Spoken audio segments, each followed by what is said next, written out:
This is the homework quiz for week number 16. We're looking at question number 4, which asks us to write 1 and 37/100ths as a percent and a fraction.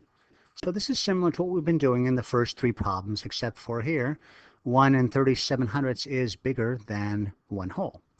So let's take a look at the physical model and see how we can build this and better make sense of what we're doing when we have a decimal that's bigger than 1. Here we have 1/10 as a fraction, as a decimal, and 10%. And we can keep adding these 1/10 pieces until we have here 9/10, both as a fraction and as a decimal, and 90%.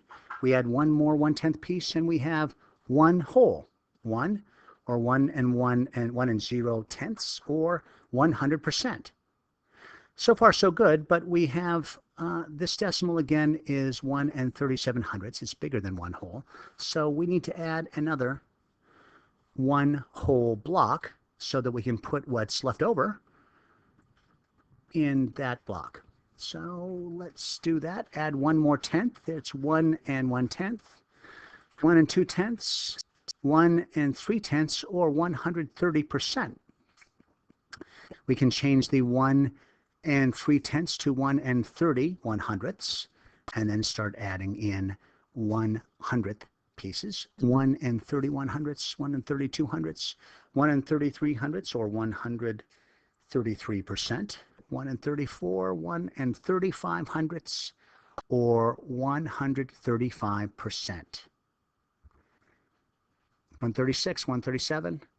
So the fraction is 1 and 37/100ths, which is really easy to see actually from the decimal. We've been practicing this in the previous videos. 1 and 37/100ths is read the same way as 1 and 37/100ths, the decimal. And what about the percent? Well, that's 137%.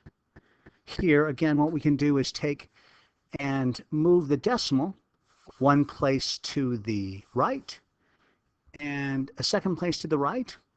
And what we're doing is multiplying times 100. The decimal is out of 1, and percent means out of 100. So to change a decimal to a percent, we need to multiply that decimal by 100. Go ahead and try the practice problem grouped with problem number 4 for the homework quiz for week number 16.